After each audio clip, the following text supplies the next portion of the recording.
Penna, and I am the Executive Director of Citizens for Limited Government, a 501c3 nonprofit educational organization.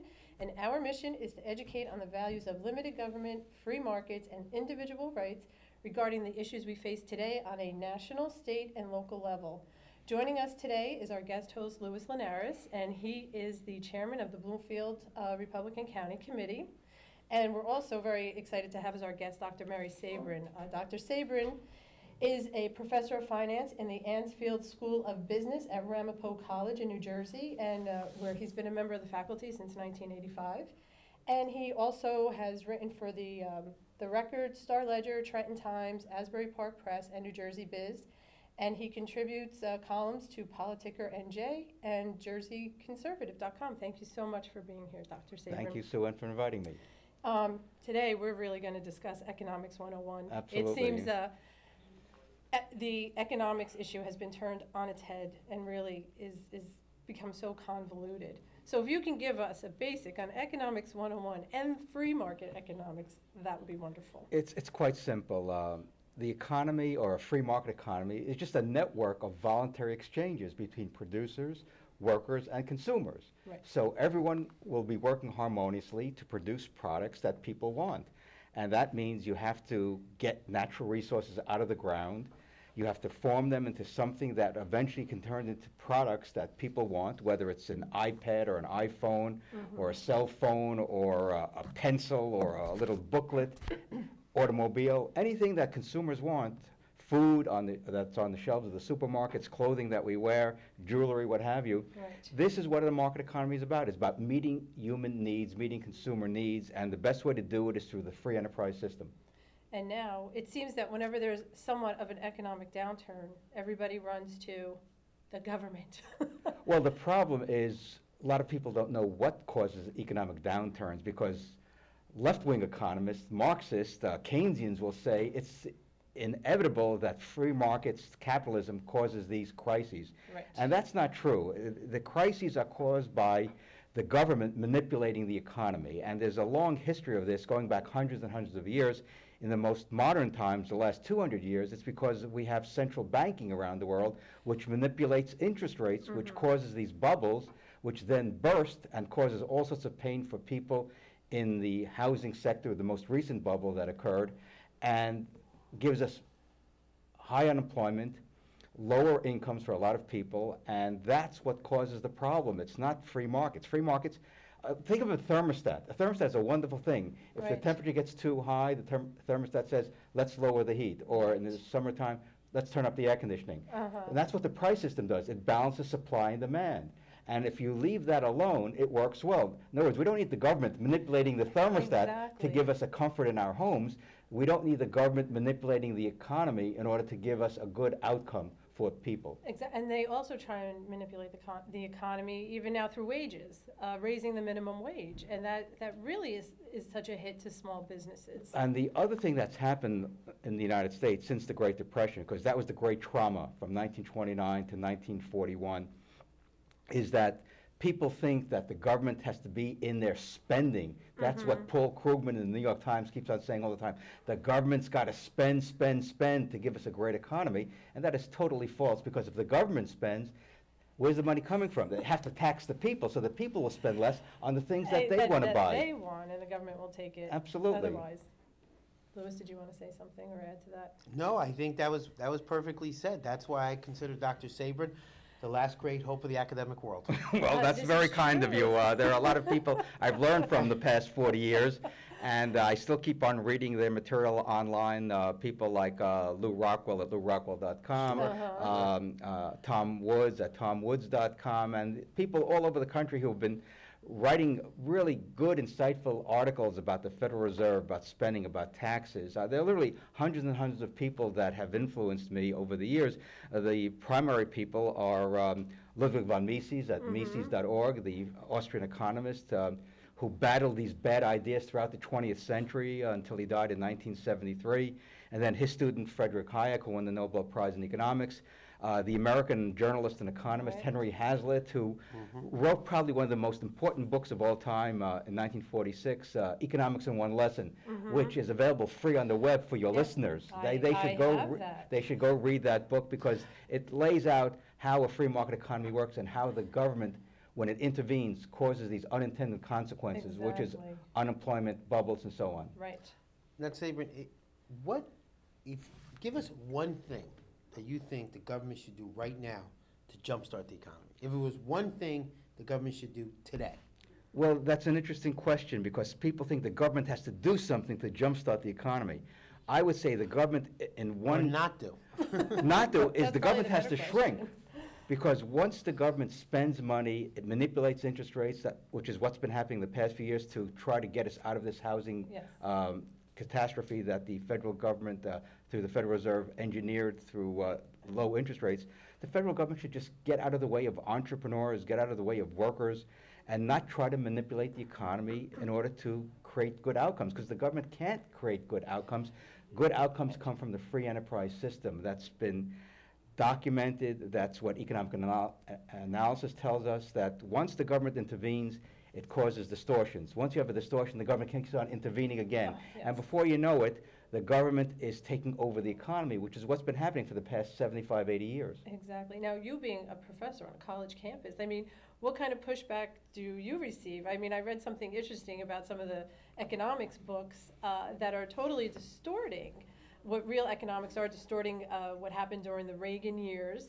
And so what's going on with our textbooks? Well, And these kids are coming out pretty clueless, and they're not going to have anywhere to turn but the government because they don't really know what's going on. Well, since I don't teach economics courses any longer, I just teach finance courses. Okay. But within Corporate Finance 1, which is the Introduction to Corporate Finance, which Mhm. all business students have to take, I teach 2 sections a semester. I teach financial markets and institutions where we can really discuss these ideas about how the federal government is intervening and causing distortions in the financial markets, particularly the bond market, the stock market, and the housing market. And so students get exposed to these ideas, and we have a traditional textbook which gives the point of view that the government is basically a benign institution and doesn't cause these distortions. So I try to present balance in the classroom. Here's what the textbook says, here's what other economists and financial analysts say, and what do you think about this? And we present the data, we show... Which you're probably one of the few professors who does that, who doesn't come up with an agenda of, this is how it is, as opposed to encouraging students to have a free exchange of thought. Well, I was on a their history own. major when I was an undergraduate, so I have a real deep appreciation for how things evolved, whether Right. it's socially, economically, politically, and we have to understand our history to know how we got here today. Right. And if we ignore our history, then we're just trying to... Repeat it. Well, we not only do we repeat it, but we don't have a clear understanding of how America evolved and how the world economy evolved over the last millennia, to say the least. So my goal is to integrate, since we are a liberal arts college, liberal arts ideas into the curriculum in the business school, because I think it's important for students not only to know business skills when they graduate, but to also be competent in history and Right. economics and sociology and political science. And while we're on the college campus, the big debate now is about the interest rate going up on student loans. The students are in a clamor and, pushing back against this. And now we're hearing so many students saying that they want their higher education to be publicly funded. Well, I have a copy of the Constitution right in front of me. Okay. And when I became a And U.S. nowhere does it citizen... say that. Yeah, when I became a U.S. citizen in 1959, I raised my hand and I said I would support the Constitution of the United States. And I went through Article 1, Section 8, which discusses what are the responsibilities of the federal government. And there's nothing there about education, there's nothing there about health care, there's nothing there about retirement, there's nothing there about housing, there's Right. nothing there about what 90% of the federal government does. So essentially, we live in a post-constitutional America where the government just makes things up along go. without following the Constitution, because every member of Congress, every president, every cabinet member has taken an oath to uphold the Constitution, and essentially they've been violating their oath of office from the beginning of the country because they've taken on more and more responsibilities that are not authorized by the Authorized. Constitution. But and the big piece that the kids are missing with a publicly funded education, I mean, it's, to me, common sense. I'm not an economics major, but the money comes from somewhere. It eventually has to be paid back. You know, so either you're taxing it, you're taking it from the taxpayer, you're printing more and then you're making it worthless, or you're borrowing it and somebody needs to get paid back at the Well, end of the day. I was on a panel discussion with the director of financial aid at Ramapo College a week and a half ago, and we talked about the student debt crisis. And Right. here's an interesting statistic about government involvement in education.